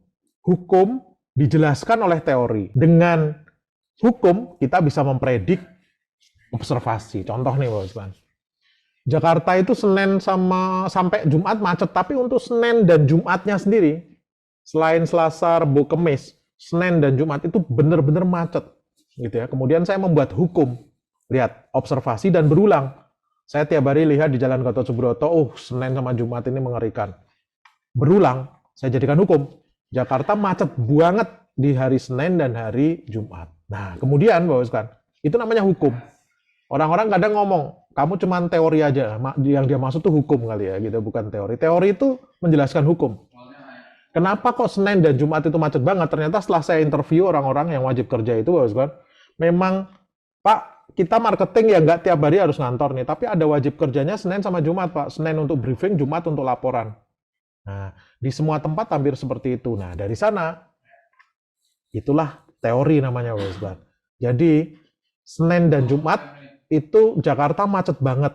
Why? Karena memang wajib kerjanya itu hari Senin dan hari Jumat. Itulah teori. Gitu, Bos. Nah, makanya kalau lihat film NCIS atau film detektif ya, Bos ya, Sherlock Holmes segala macam, itu selalu diskusi mereka, what is your theory? Itu berarti kan penjelasan dari hukum ini. Ada orang yang meninggal, what is your theory gitu ya. Nih penjelasannya apa gitu ya.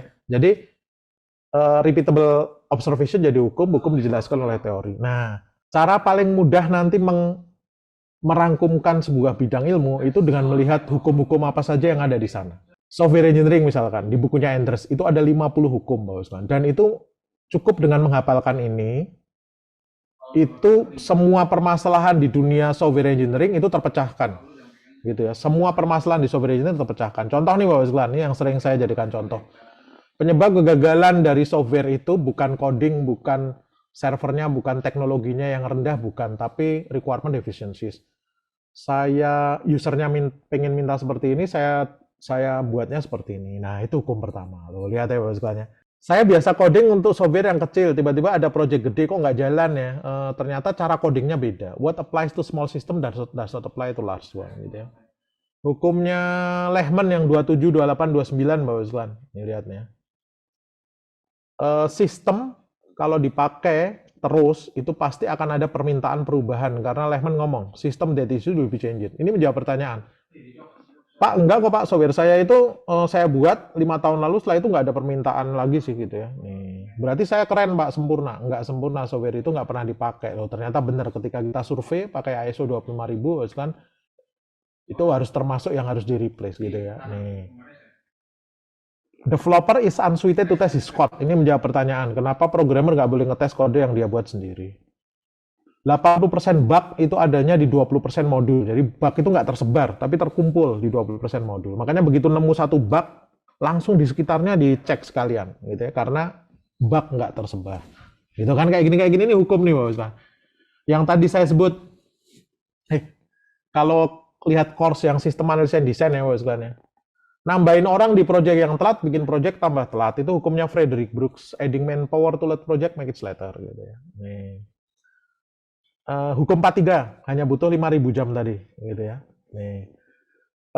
Hukum valuasi dari software itu mengambil hukumnya Metcalfe ya Bapak. Kenapa kok sekarang dihitung Facebook membeli WhatsApp dari jumlah penggunanya? The value of network increase with the square of users gitu ya. Otomatis ini kemudian banyak diimprovisasi orang dengan the value of a software increases with the square of users. Semakin banyak usernya ya dia semakin tinggi valuasinya kan gitu ya. Kenapa kok kita saya nggak merekomendasikan ketika ada anak muda untuk dia berbisnis di infrastruktur karena stres kan, karena ada hukumnya Moore sama Cooper ini gitu ya. Price and performance of processor is half setiap 18 bulan. Makanya kalau bisnis kayak perakitan PC segala macam harus tahu hukum ini. Jadi dia tahu kapan harus memberi diskon. Kalau enggak, langsung 1,5 tahun kemudian harga prosesornya anjlok kan gitu ya. Kenapa bikin ISP juga stres, banyak yang gulung tikar. Bandwidth-nya harus double setiap 2,5 tahun gitu ya. Kalau enggak, ditinggalkan gitu ya. Kayak di kota wisata ini Bapak kan, meskipun Telkom dengan IndiHome-nya masuk gitu ya, itu akan sulit mengalahkan My Republic misalkan gitu ya. Karena apa? Sama-sama 300 yen, Telkom dapat 300.000 rupiah, Telkomnya dapat 10 sampai 20 Mbps, My Republic dapatnya hampir 300 Mbps gitu ya. Ini kayak langit sama bumi gitu ya. Nih. Kenapa kok EA Enterprise Architecture, hukum Maurice Ferguson, Architecture wins over Technology gitu ya. Nih, di dunia data mining itu ada 9 hukum. Loh, lihat Bapak sekalian.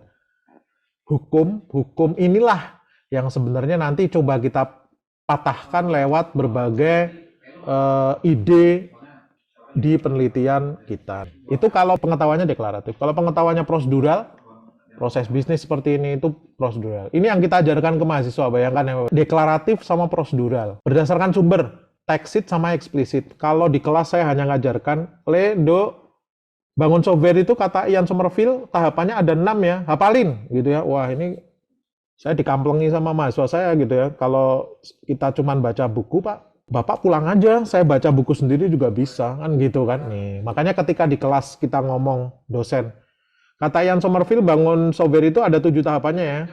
Tapi gini, menurut pengalaman yang saya lakukan selama hampir 20 tahun berbisnis software, itu sebenarnya cuma ada 3 yang, nah itu yang ditunggu oleh mahasiswa. Ketika saya ngomong, sebenarnya dari pengalaman saya itu namanya text sheet knowledge. Ini yang membuat nanti, kenapa dosen komputer itu nggak bisa kalau dia hanya jadi dosen. Bisnis, gitu kan, bikin software kayak atau apa gitu ya, biar dia paham yang terjadi. Michael Poliani ngomong, pengetahuan kita lebih banyak daripada yang kita ceritakan. Ceritakan itu eksplisit, pengetahuan kitanya yang warnanya biru. Bisa general atau spesifik, yang sifatnya luas atau spesifik. Ini clear lah. Ini contoh-contohnya seperti ini, kita percepat aja. Nah, jadi kalau kita ngajarkan di kelas tuh Bapak sekalian, mahasiswa kita itu nggak hanya nunggu explicit knowledge, explicit itu bisa baca sendiri, tapi dia nunggu text sheet knowledge. Semakin muda umur akademik mahasiswa, semester 1, 2, itu semakin harus banyak diajarkan konsep yang dalam dan matang.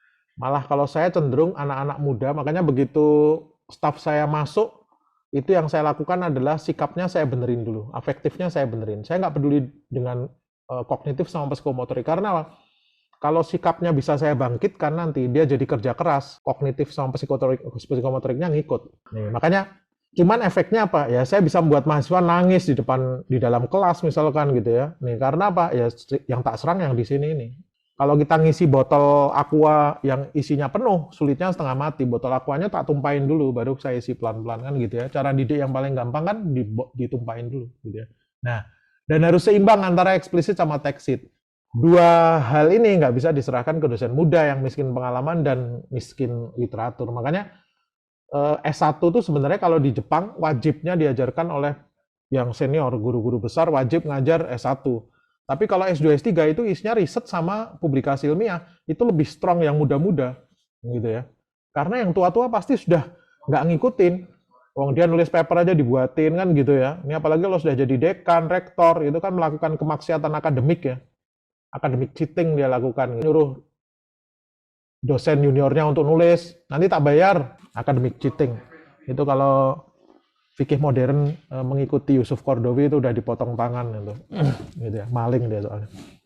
Nah, makanya yang S2 S3 programnya itu harus sebaiknya diserahkan ke dosen-dosen muda yang lebih intens mengikuti state of the art penelitian dan publikasi ilmiah. Tapi ya memang rumit nih Pak Usman gitu ya. Ngajar S2 itu per jamnya hampir 10 kali lipatnya bila dibandingkan, bahkan lebih ya 20 kali lipatnya S2 atau S3 itu dibandingkan dengan ngajar S1 untuk per SKS-nya gitu. Ini konsep itu yang mungkin perlu diubah gitu kan. Nih, mitos ke-7. Mahasiswa yang paling cerdas adalah mahasiswa yang IPK-nya tinggi. Tetot-tetot, mitos ya Bapak Ibu ya. Ini yang tadi saya sebut. IPK itu kan kumulatif ya Bapak Ibu ya, berarti di rata-rata ya. Konsep manusia itu kan terlahir pintar, tapi ternyata bodoh di sekolah gara-gara kita ranking kan gitu ya. Nih, jadi mahasiswa kita itu, anak didik kita itu kayak binatang yang hidup di hutan sebenarnya. Ada yang pinternya terbang, tapi fisiknya kecil dan nggak kuat larinya. Ada yang kayak gajah tuh, larinya nggak kenceng, tapi dia besar sama kokoh gitu ya. Ada juga yang larinya kenceng kayak harimau, tapi nggak bisa terbang, nggak bisa berenang. Ada yang bisanya nyelam kayak ikan, tapi nggak bisa terbang. Loh, lihat ya.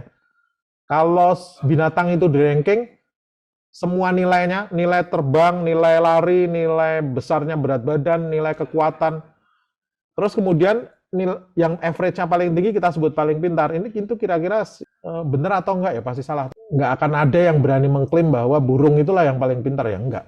Cara paling gampang, hentikan sistem ranking gitu ya, didik sesuai dengan kecenderungan, passion sama potensi anak kita. IPK-nya nggak usah disebut-sebut kan gitu ya. IPK itu tidak menunjukkan kecerdasan sebenarnya. IPK itu menunjukkan kita berhasil mengelola waktu kehidupan di kampus dengan lebih baik. Makanya sering saya sebut, IPK itu nggak penting. Cuman project management aja, berarti portfolio kita bagus untuk mengelola waktu kehidupan di kampus gitu ya. Masalah ecek-ecek kan gitu ya. Masalah kecil, masalah ecek-ecek, masalah nggak penting. Nah, nanti paradoks. Kalau masalah kecil dan ecek-ecek aja kita sampai jatuh, artinya IPK-nya kecil, ya kan goblok banget kan gitu ya. Gimana mau menyelesaikan masalah yang lebih gede kalau IPK aja jatuh loh. Paradoksnya kayak gitu nanti Pak. Tapi sekali lagi, nggak menunjukkan kecerdasan gitu. Dan nggak menunjukkan IPK-nya tinggi pasti sukses, enggak gitu ya. Justru orang semakin ngerti itu semakin nggak pede. Loh kok bisa? Ya, itulah yang penelitian yang dilakukan oleh Dunning-Kruger ya. Dia dapat Nobel karena ini ya Pak. Ini menjawab pertanyaan, kenapa Pak teman saya yang ranking 1, 2, 3 sampai 10 itu malah nggak kaya, nggak sukses ya, nggak terkenal dia kemudian gitu ya. Malah teman saya nggak jelas tuh Pak, rankingnya bawah, kok malah dia sukses. Karena apa Pak Sekalian? Orang makin dalam pengetahuan, makin paham, makin nggak yakin. Makin saya ngerti tentang decision tree, ketika ada orang yang bertanya ke saya makin nggak yakin. Sebenarnya ini jawabnya susah. Tapi kalau orang nggak ngerti Pak Sekalian, decision tree dia hanya pakai rapid minor aja ditempel-tempel kayak gitu, nggak terlalu ngerti sebenarnya. Tapi kalau ada klien ngomong, Mas, bisa ya Mas? Oh bisa Pak, gampang itu Pak. Tinggal saya tarik-tarik aja Pak. Gitu kan. Sesuatu yang nggak pernah dijawab oleh orang yang pintar kan gitu ya. Orang pintar makin nggak pede, gara-gara apa? Di kepalanya, di center itu nanti ada yang Queenland ya, itu ada ID tree, itu pakai information gain, ada gain ratio, ada Bremen, ada Mantas, ada Abelan, banyak banget itu. Terus kemudian kalau ditanya mana yang paling bagus Mas, waduh saya harus jawabnya susah gitu ya. Kalau orang nggak ngerti jawabnya gampang Pak, saya tarik-tarik aja Pak, itu wah, asik gitu kan. Akhirnya apa Mas kan? Ketika jualan dia lebih laku karena apa? Dia lebih bisa meyakinkan ke orang. Bisnis butuh kepercayaan diri. Ketika manusia cerdas itu jelaskan gitu ya. Apalagi orang yang IPK-nya tinggi jadi asosial, Bapak sekalian, gitu ya. Akhirnya dia nggak bisa jelaskan. Akhirnya ketika jualan dia nggak laku. Akhirnya apa yang dia lakukan? Jadi pegawai aja. Kerjanya di mana? Perusahaan orang yang nggak pinter tadi, gitu ya. Nah, karena yang nggak pinter bisa lebih ini jualan. Makanya Bapak sekalian, bukan pengetahuan kata Charles Darwin ya. Bukan pengetahuan, justru ketidaktahuanlah yang cenderung menghasilkan kepercayaan gitu. Meskipun ini sifatnya nanti bias kognitif, dan bias kognitif itu bikin superioritas ilusif. Jadi seolah-olah gampang gitu kan. Nah, itu juga bahaya. Yang pintar tapi nggak bisa ngomong dan meyakinkan orang juga bahaya. Yang nggak pintar terlalu superioritas ilusif bahwa dia merasa bahwa bisa gampang, itu juga bahaya. Gregory Burns dia ngomong, orang itu punya ide hebat boleh, tapi sia-sia kalau nggak bisa meyakinkan orang. Herman Kertajaya itu pernah kedatang ke LIPI, Bapak sekalian. Pesan dia yang paling penting di situ adalah, wahai para peneliti, belajarlah marketing, gitu toh. Dia nggak banyak komentar ya, pokoknya belajar ngomong, belajar marketing gitu ya. Steve Jobs di dunia pendidikan tentang verbal ya Bapak sekalian ya, itu ada indeks Fox ya. Indeks Fox itu perlu berapa tahun orang belajar untuk bisa paham apa yang kita omongkan. Kalau indeks Fox-nya 12, berarti butuh SD 6 tahun, SMP 3 tahun, SMA 3 tahun untuk bisa dengarkan omongannya yang orang indeks Fox-nya 12. Rata-rata orang IT, tokoh-tokohnya indeks Fox-nya 12, 13 gitu Bapak sekalian. Jadi harus lulus SMA semester 1 atau 2 baru bisa dengarkan. Steve Jobs itu indeks Fox-nya 4. Maknanya apa? Anak kelas 4 SD itu tahu apa yang diomongin oleh Steve Jobs. Makanya kalau dia jualan dulu ketika dia masih hidup ya Bapak sekalian, iPod itu 1000 lagu ada di sakumu gitu tahu. Dia nggak cerita Bluetooth-nya versi berapa, nggak peduli dia. Gitu. Pokoknya 1000 lagu masuk sakumu. 2007 saya pernah nulis Bapak sekalian, Gartner itu membuat prediksi ya. Nanti para spesialis ini akan digantikan oleh para versatilis. Dan itu masih ada di setiap laporan Gartner setiap tahun, sampai tahun 2018 malah lebih brutal lagi. 40% spesialis akan digantikan oleh versatilis. Multiple roles dia. Orang yang ngerti technical aspek, tapi juga bisnis sama bisa ngomong dengan baik. Makanya kalau Bapak sekalian ikut yang 7 tren, Korsa yang 7 tren, ada di YouTube saya. Nanti kelihatan di sana ya Bapak sekalian ya. Ini saya agak percepat aja karena waktunya nggak ada. Ketika GAFAM itu Google, Amazon, Facebook, Apple, Microsoft bangun atau startup bisnis bangun produk itu kayak gimana, caranya kayak gini, jualan CD kok nggak laku gitu ya, kata ownernya, kontaklah dia dengan BA. BA-nya ngusulkan, Pak jualan lewat aplikasi gitu ya. Oke, setuju. SA-nya muncul sistem analisnya gitu kan. Nah, lihat di JobsDB Bapak sekalian. 2 role ini digantikan satu peran baru yang namanya product manager. Orang yang ngerti bisnis, ngerti sistem arsitektur, tapi ngerti UI UX dan bisa ngomong. Jadi setiap bidang itu selalu ada versatilisnya. Nanti di product management, product manager. Nanti di dunia software engineering itu ada software engineer yang sekarang lihat di rekaman-rekaman YouTube atau konten-konten YouTube yang data scientist yang kerja di Google, Facebook, dan seterusnya. Dia selalu nyebut, ini nanti saya serahkan ke software engineer. Loh gitu kan. Dia nggak pernah nyebut, full stack developer atau mobile. Enggak. Dia ngomong software engineer. Software engineer itu versi versatilis dari programmer gitu ya. Nah, nanti Bapak sekalian, software-nya bisa kita bangun gitu ya. Nah, peran peneliti itu nanti ada di mana? Product management, sudah ada Scrum, tapi ini nggak jalan dengan baik karena ini seperti ini. Saya akan gabungkan dengan yang lain gitu ya, misalkan ya. Nah, nanti peneliti product management. Model view controller kayaknya nggak jalan dengan baik nih. Kita kayaknya perlu tambahkan satu layer gitu ya, peneliti software engineering. Nah, data analis, AI ML engineer itu punya versatilis juga yang namanya data scientist itu versatilisnya gitu ya. Nih. Nah, dan seterusnya ya. Nanti ini silakan dilihat yang 7 tren ya. Ini sudah saya bahas. Nanti kalau lihat di course-course di Brandmatics itu ngikut ya, termasuk warna-warnanya sudah kita sesuaikan. Jadi kalau IT governance warnanya yang orange gitu ya. Ini warnanya agak beda ya, sebentar. Ada yang merah, ada yang orange gitu ya. Nah, yang computer research itu warnanya yang hijau seperti itu gitu ya. Nanti bisa dilihat di sana. Jadi didik dan bangkitkan mental anak-anak muda yang kuat secara akademik untuk lebih percaya diri gitu ya. Disuruh maju presentasi.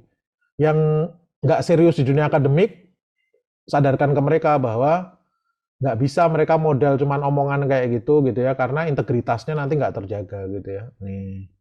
Dan didik itu bukan hanya ngomong gitu ya, tapi lewat mekanisme kayak tadi ya Mas Glenn ya, kurikulumnya diubah gitu ya, dan seterusnya. Dan masukkan, buang multiple choice, masukkan penugasan berbasis project gitu ya. Kalau perlu nggak usah dulu kelompok-kelompok lah gitu ya. Tugas kelompok itu hindarkan sampai semester 5 lah mungkin kan. Karena apa? Kalau semester 1 tugas kelompok yang ngerjakan satu orang gitu. Nggak mungkin gitu. Dan kalaupun kelompok gitu ya, usahakan nggak usah banyak. 3 yang role-nya itu jelas, anak ini ngapain, ini ngapain, ini ngapain. Kalau enggak itu yang ngerjakan satu orang gitu ya. Mitos 8. Skripsi, tesis, disertasinya orang komputer ya wajib membuat software. Ini sudah saya bahas sering ya Bapak sekalian ya. Penelitian itu dilatar belakangi masalah penelitian gitu ya. Terus kemudian masalah kehidupan dulu. Jadi penelitian dilatar belakangi masalah kehidupan. Orang kemudian studi literatur, cara bidang kita menyelesaikan masalah seperti apa, state of the art-nya, riset gap-nya ada di mana, itu jadi masalah penelitian kita pecahkan. Kita punya kontribusi ke pengetahuan. Gitu kan nanti konsepnya ya sebenarnya. Dan pada saat saya mencari pemecahan yang lebih baik, itu research. Nyari lagi, nyari lagi, nyari lagi, nyari lagi. Sampai twing kayak tadi, keluar jerawat tadi, oh saya ubah formula, kontribusi ke pengetahuan. Gitu, makanya dosen ngomong, research is, kata dia, aktivitas yang penuh persiapan, gitu ya, penuh pemikiran, pertimbangan, which aims to make an original contribution to knowledge, kata dia. Kata Benson bahasanya lain lagi, building new knowledge. Lalu lintas macet di kota besar. Penyebab kemacetan adalah traffic light di persimpangan jalan. Ini masalah kehidupan ini Bapak Sekalian. Traffic light itu kenapa bikin macet? Karena dia statis gitu ya. Kalau perempatan Pancoran di pagi hari jam 7 itu di set 3 menit semua, hijau, merah gitu ya. Apa yang terjadi? Dari atas kosong, dari bawah, kiri dan kanan umpel-umpelan kan gitu ya. Harusnya nggak statis tapi dinamis. Nah, ini masalah kehidupan, bukan masalah penelitian. Nanti orang manajemen itu memecahkan masalah itu dengan teori manajemen kan gitu ya. Orang komputer memecahkan masalah itu dengan metode komputer gitu nanti kan. Jadi traffic light itu harus desain dinamis sesuai perubahan. Nah, untuk membuat desain dinamis itu kita pakai multi kriteria decision analysis. Oh, ada AHP, ANP, fuzzy logic. Nah, lihat nih Bapak sekalian. Baru kemudian kita jelaskan AHP punya kelebihan, ANP punya kelemahan. Fuzzy logic ini yang akan saya pilih. Dia punya kelebihan mengatasi masalah B sama D, tapi punya masalah E. Nah, masalah E inilah Bapak sekalian yang kita jadikan masalah penelitian, gitu ya. Yang di atas state of the art, bahwa masalah penelitian. Itu nanti, ini silahkan ikuti YouTube saya yang riset metodologi ya, nanti biar paham. Jadi sekali lagi Bapak sekalian, risetnya orang komputer itu nggak harus bikin aplikasi, gitu ya. Nih, loh nanti orang nggak bisa coding dong Pak. Coding itu pengetahuan dasar semester 1 dan semester 2. Kalau semester 8-nya diuji dengan kemampuan coding, mata kuliah semua dihapuskan aja, diganti. Pemrograman dasar 60 SKS, pemrograman lanjut 60 SKS, sudah dapat 120 SKS gitu ya, kalau hanya diuji codingannya. Ngapain diajarkan statistik probabilitas, diajarkan data science, diajarkan text mining, diajarkan image processing, kalau ujungnya cuman bikin kode kan gitu ya. Nih, jadi bangun software itu bukan tujuan utama penelitian. Makanya kalau lihat paper-paper yang bagus nanti Bapak sekalian, yang Q1, Q2, kok nggak pernah ada coding ya? Nggak ada. Nggak pernah ada struktur table, nggak ada. Nggak pernah ada use case diagram ya? Nggak ada. Gitu Bapak sekalian. Jadi ketika di penelitian kita mengusulkan perbaikan algoritma, paling enak itu dengan coding supaya eksperimennya lebih cepat. Oh, gitu. Misalkan image processing tentang face recognition. Oh, saya punya cara untuk deteksi edge ya, deteksi tepi yang lebih bagus algoritma saya. Nah, kalau mau ngitung pakai Excel ya nggak apa-apa, kalau kuat gitu kan. Tapi lebih nyaman kita coding, jalankan beberapa jam kita tunggu gitu ya. Data mining, topiknya decision tree, perbaikan algoritma decision tree. Boleh nggak saya pakai Excel? Boleh, nggak ada masalah kalau kuat. Tapi kalau nggak pengen capek, buat kodenya, eksperimen kita tunggu hasil eksperimennya. Gitu. Makanya coding kita buat untuk mempermudah hasil eksperimen. Pertanyaannya loh, Pak, riset saya itu topiknya software engineering. Justru software engineering itu bukan bidang yang melakukan penelitian yang ujungnya jadi software. Bukan loh, Mas. Justru software engineering itu penelitiannya untuk perbaikan metodologi pengembangan software. Makanya jangan kaget kalau trending topiknya malah kayak gini. Ya toh? Software effort estimation, software defect prediction, software process improvement. Nggak ada yang coding nih, Bapak. Itu ada Pak yang software arsitektur gitu kan. Software arsitektur itu malah urusannya kayak enterprise arsitektur segala macam itu gitu ya. Mitos 9. Penelitian mahasiswa computing itu harus ada kontribusi ke pengetahuan gitu ya. Ini ada kasus terakhir mahasiswa S2 yang curhat ke saya. Pak, saya bikin seperti yang Pak Romi ajarkan gitu ya. Saya kuliah di kampus yang bagus, hampir nggak diluluskan nih, baru maju proposal udah nggak diluluskan gitu ya. Karena ketika ditanya di mana kontribusimu ke perusahaan gitu ya, saya nggak ada Pak, saya pakai UCI dataset, saya mengimprove satu algoritma, saya uji coba dengan UCI dataset gitu ya, malah hampir nggak diluluskan. Nah ini dosennya yang salah asuhan itu kan. Penelitian mahasiswa computing itu nggak harus ada kontribusi ke perusahaan atau ke masyarakat kan gitu ya, karena yang tadi kontribusi yang dikejar di penelitian itu kontribusi ke pengetahuan, bukan kontribusi ke masyarakat. Bentuknya seperti apa? Menemukan atau merevisi teori, metode, fakta, atau pengaplikasian kan gitu ya. Makanya yang tadi saya jelaskan tuh bahwa bidang ilmu kita itu ada di tengah, topik kita itu di tengah, nanti membesar. Kayak Vloggia Fuzzy ini sekarang sudah berkembang, tadinya kecil loh, kok bisa? Iya. Lutfi Zadeh ngomong tahun 68, diperbaiki oleh Sugino di beberapa sisi, narik ke kanan, di bawah Sukamoto narik lagi, Mamdani narik lagi, akhirnya bidang ilmunya jadi besar, makanya disebutnya kontribusi ke pengetahuan membuat bidang ilmu kita itu jadi membesar. Kayak decision tree yang tadi saya ceritakan, Bremen narik ke kanan, Queensland ke kiri, gitu ya, ke bawah. Nih, Queensland lagi narik ke kanan, diterus. Apakah selesai? Belum. Ada kelompok University of Granada ya ini, Abelan, Mantas, terus gitu memperbaiki, jadi gede. Bukan C4.5 saya pakai untuk prediksi kelulusan mahasiswa, bukan tuh levelnya tugas mata kuliah, bukan level skripsi atau tesis atau disertasi gitu kan. Nah, si Mantas itu cara menulis papernya nanti, Q1 ya ini Bapak ya, jurnalnya.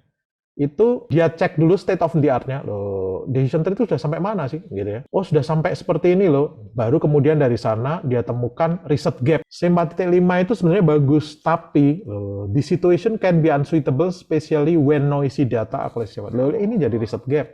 Jadi masalah penelitiannya si Mantas, dia punya ide gimana kalau kita perbaiki itu dengan jangan pakai gain ratio, tapi pakai teori tentang imprecise probability yang dibuat oleh Wale, gitu ya. Formulanya bukan dari dia, gitu ya, dari si Wale ini, gitu ya. Nah, dia punya kontribusi, jadinya dia buat namanya Cradle C4.5, itulah riset. Duh, datanya pakai apa? Ini untuk nyembuhin penyakit apa? Ini nggak ada urusan. Data cukup ngambil dari UCI dataset, itulah para surok, para peneliti-peneliti atau ulama-ulama data mining sudah sepakat penelitian data mining kalau ngimprove algoritma pakai UCI dataset saja gitu ya. Nih, jangan pakai private dataset. Nah, ini kalau yang saya gambarkan tadi kan kayak gitu. Nih. Jadi Cradle si Mantas tuh membuat lekuan baru, kalau ada Mas Joko atau Mas Mursalim tadi dia membuat lekuan baru juga. Dan yang lainnya juga nggak hanya kita. Marketing mix tadi juga sama gitu kan. Si Vesta tadi nemukan gap. Kalau jualan kopi sama wine itu nggak bisa pakai 4P loh, gitu ya. 4P-nya harus saya ganti dengan 4E kata dia gitu ya. Nih, kontribusi ke pengetahuan. Jadi nemukan jerawat kecil itu lulus dia PhD, gitu ya Pak Sekalian ya. Ini tak lewati. Nah, jadi kesalahan pertama dosen pembimbing adalah ketika bertanya ke mahasiswa, di mana letak kontribusi ke perusahaan, gitu ya. Kasihan mahasiswanya sudah pinter, bisa publikasi ke jurnal yang bagus, dosennya malah bambung telo, katrok, ini nggak jelas ini gitu ya. Nih, kontribusi ke perusahaan tuh nggak dihitung, itu nggak diukur di penelitian. Makanya biasanya masuknya ke manfaat penelitian gitu ya. Yang diukur di bab 4 itu kontribusi ke pengetahuannya. Mitos terakhir, dosen itu ngajar aja, nggak usah bisnis. Mitos. Karena apa? Kalau dilihat dari SNPT, Tridharma Perguruan Tinggi itu pembelajaran, penelitian, pengabdian masyarakat gitu ya. Pembelajaran tuh yang tadi. 3 tadi, sikap, pengetahuan, keterampilan. Hasil penelitian itu kontribusi ke pengetahuan tadi kita bahas. Nih, nanti tergantung levelnya ya. Kalau S1 itu KKNI 6, S2 KKNI 8, S3 KKNI 9. Pengabdian masyarakat itu lihat di bagian pasal-pasal yang tentang pengabdian masyarakat. Perguruan tinggi wajib mengupayakan pendanaan pendidikan tinggi dari berbagai sumber di luar pendidikan di luar biaya pendidikan dari mahasiswa. Jadi sudah nggak bisa lagi hanya hidup dari SPP mahasiswa. Loh dari mana? Bisnis gitu kata pemerintah. Jual lo layanan, profesi, atau keahlian. Atau kalau nggak mau bisnis sendiri, kerjasama dengan pemerintah dan swasta, gitu kan. Bisa kerjasama karena apa? Saya punya kontribusi ke pengetahuan. Saya mengimprove decision tree. Decision tree saya ini bisa masuk ke produknya industri, gitu ya, misalnya kerja seperti itu nanti dapat uang. Makanya kampus itu wajib bikin business center. Seperti ITB punya LAPI sama LETMI. Kalau saya ikut lelang atau tender, yang sering bareng dengan teman-teman yang dari ITB, LAPI, LETMI, gitu ya, ya. Yang kampus lain belum.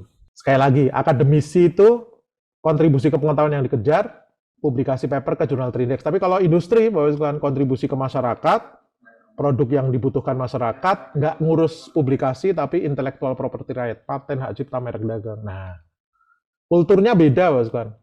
Kalau dikasih 3 meja, industri itu dikasih meja kuat, meja indah, meja luas. Kalau industri, ya saya jual. Nah, itu pebisnis pemula nanti.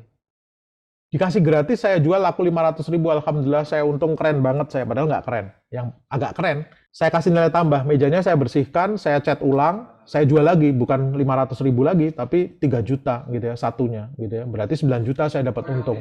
Alhamdulillah, saya keren. Nggak paling keren. Ada lagi yang lebih keren. Saya jadikan aset, saya jual layanan. Saya bikin bimbel, Bapak sekalian. Satu meja bisa 10 orang, berarti 30 orang. Satu orang saya minta bayar 1 juta, biaya operasionalnya 15 juta, total berarti 30 juta kan, Bapak sekalian, saya dapat untung 15 juta. Nggak sekali, setiap bulan saya dapat untung. Jadikan aset, jual layanan. Nah kalau akademisi, dikasih 3 meja gratis kayak gini, apa yang dia lakukan? Ini yang menyebalkannya para akademisi.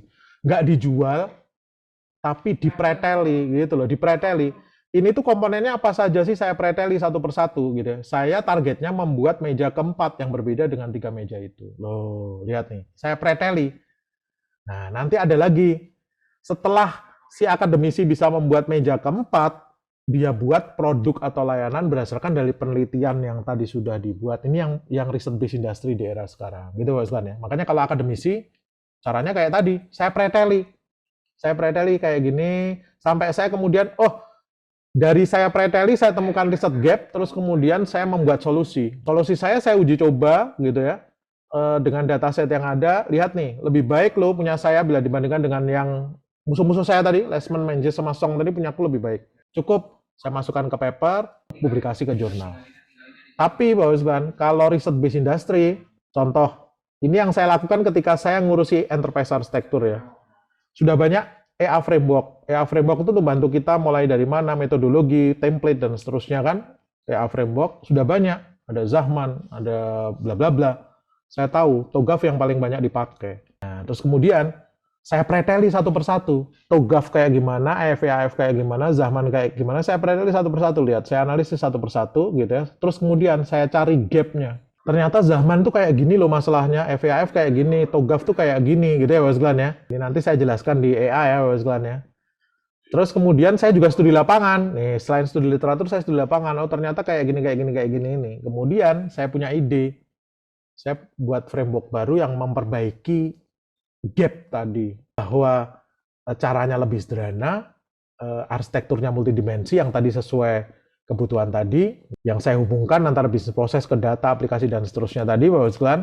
Nah, saya bimbing mahasiswa, loh, gitu kan. Karena apa? Saya perlu scientific justification. Saya bimbing mahasiswa juga yang ide saya terapkan di industri, kemudian Bapak sekalian, di industri saya terapkan, saya ukur penerapan saya.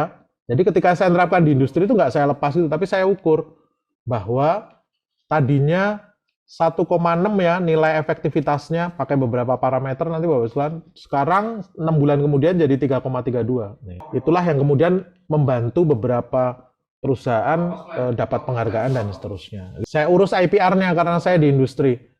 Hak cipta, merek dagang, rahasia dagang, paten saya urus semua. Dari sana saya bikin industri. Saya mulai jualan. Loh gitu ceritanya Bapak sekalian kalau di dunia industri. That's all. Waktunya panjang banget, ini hampir 2 jam. 10 mitos yang bisa saya sampaikan. Terima kasih atas perhatiannya dan kesabarannya dengerin ocehan saya selama 2 jam. Saya tutup dulu. Wassalamualaikum warahmatullahi wabarakatuh.